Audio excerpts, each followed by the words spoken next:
Last video में हमने अयस्क के बारे में पढ़ा था। अब हम देखेंगे अयस्क से धातु निष्कर्षण कैसे किया जाता है। अयस्क से धातु निष्कर्षण के कई चरण होते हैं जो निम्न प्रकार है। अब हमने सक्रियता श्रेणी में देखा था कि धातुओं को हमने 3 भागों में विभाजित किया था उनकी क्रियाशीलता के आधार पर। उच्च अभिक्रियाशील धातु, मध्यम अभिक्रियाशील धातु और निम्न अभिक्रियाशील धातु। जब उच्च अभिक्रियाशील धातु का निष्कर्षण करेंगे तो सबसे पहले गलित धातु का विद्युत अपघटन करेंगे और फिर उससे शुद्ध धातु प्राप्त करेंगे।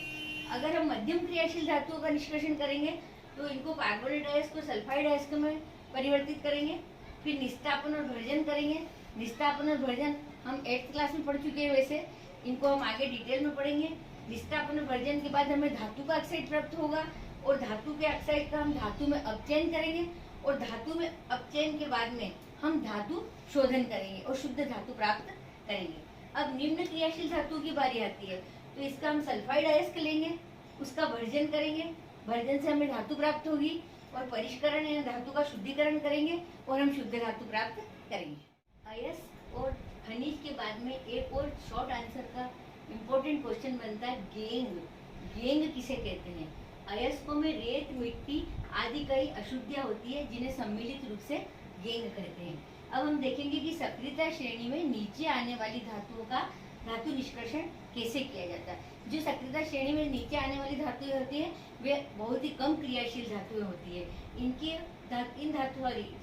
धातुओं के ऑक्साइड को केवल गर्म करने से ही धातु प्राप्त की जा सकती है। उदाहरण के लिए सिनाबार, मरकरिक सल्फाइड पारा का एक अयस्क है। इसको वायु में गर्म करने पर मरकरिक ऑक्साइड में परिवर्तित हो जाता है और अधिक गर्म करने पर मरकरिक ऑक्साइड मरकरी में अपचयित हो जाता है।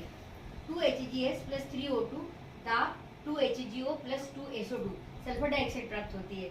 जब हमें मरकरी ऑक्साइड प्राप्त हुआ, फिर ताप दिया, इसको गर्म किया तो हमें पारा प्राप्त हुआ और ऑक्सीजन गैस प्राप्त हुई। इस प्रकार जो बहुत कम क्रियाशील धातुएं हैं सक्रियता श्रेणी में, उनको केवल गर्म करने से ही उनका निष्कर्षण किया जा सकता। मरकरिक सल्फाइड का धातु निष्कर्षण देखा इसी प्रकार प्राकृतिक रूप से कॉपर सल्फाइड के रूप में उपलब्ध कॉपर को केवल वायु में गर्म करने पर ही इसे अलग किया जा सकता है।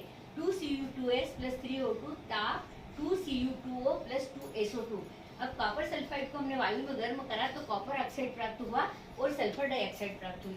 इस कॉपर ऑक्साइड को फिर हमने कॉपर सल्फाइड के साथ ताप दिया तो कॉपर प्राप्त हुआ और सल्फर डाइऑक्साइड प्राप्त हुई।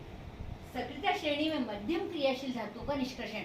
अभी हमने पहले देखा था कि सक्रियता श्रेणी में निम्न क्रियाशील धातुओं का निष्कर्षण करा। अब हम देखेंगे कि सक्रियता श्रेणी में जो मध्यम क्रियाशील धातु आती है उनका निष्कर्षण हम कैसे करेंगे। आयरन, लेड, कॉपर और जिंक ये मध्यम क्रियाशील धातु होती है। प्रकृति में यह कार्बोनेट या सल्फाइड के रूप में पाई जाती है। सल्फाइड या कार्बोनेट की तुलना में इनके ऑक्साइड से धातु प्राप्त करना ज्यादा सरल होता है, इसलिए अपचयन से पहले धातु के कार्बोनेट और सल्फाइड को धातु के ऑक्साइड में परिवर्तित करना जरूरी है। लास्ट वीडियो जो हमने देखा था धातु शोधन के चरण में भर्जन और निस्तापन।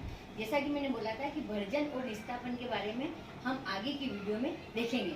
अब भर्जन किसे कहते हैं? जब सल्फाइड अयस्क को वायु के प्रेजेंस में अधिक ताप पर गर्म करते हैं तो यह सल्फाइड जो अयस्क होता है यह ऑक्साइड में परिवर्तित हो जाता है, तो इस क्रिया को कहते हैं भर्जन। निस्तापन, कार्बोनेट अयस्क को लिमिटेड वायु में अधिक ताप पर गर्म करने पर ऑक्साइड में परिवर्तित हो जाता है, इसे कहते हैं निस्तापन। तो भर्जन और निस्तापन में अंतर हम इसे समझ सकते हैं कि सल्फाइड अयस्क को वायु की प्रेजेंस में अधिक ताप पर गर्म करने पर यह ऑक्साइड में परिवर्तित हो जाता है, इसे भर्जन कहते हैं। और निस्तापन, कार्बोनेट अयस्क को लिमिटेड वायु में अधिक ताप पर गर्म करने पर यह ऑक्साइड में परिवर्तित हो जाता है, इसे कहते हैं निस्तापन। जिंक के अयस्क को भर्जन और निस्तापन के समय निम्न रासायनिक अभिक्रिया होती है। हमने लिया जिंक अयस्क, अब इसका पहले करा भर्जन। जिंक सल्फाइड को वायु की उपस्थिति में गर्म करा तो जिंक ऑक्साइड प्राप्त हुआ और सल्फर डाइऑक्साइड प्राप्त हुई। 2ZnS + 3O2 2ZnO + 2SO2। अब फिर इसका निस्तापन करा, जिंक कार्बोनेट हमें प्राप्त हुआ। जिंक कार्बोनेट का अधिक ताप पर गर्म करा तो हमें जिंक ऑक्साइड और कार्बन डाइऑक्साइड प्राप्त हुई। Thank you for watching this video. आप चाहें तो इसका स्क्रीनशॉट ले लें। चैप्टर का नेक्स्ट पोर्शन हम नेक्स्ट वीडियो में देखेंगे। चैप्टर 3 जो है ये हमारा करीब करीब 1-2 वीडियो में समाप्त हो जाएगा। इसके बाद में 4th जो हमारा चैप्टर होगा ऑर्गेनिक केमिस्ट्री का, वो क्वार्टरली एग्जाम में नहीं आने वाला है, तो हम आगे जाके बायो का चैप्टर शुरू करेंगे। Thank you.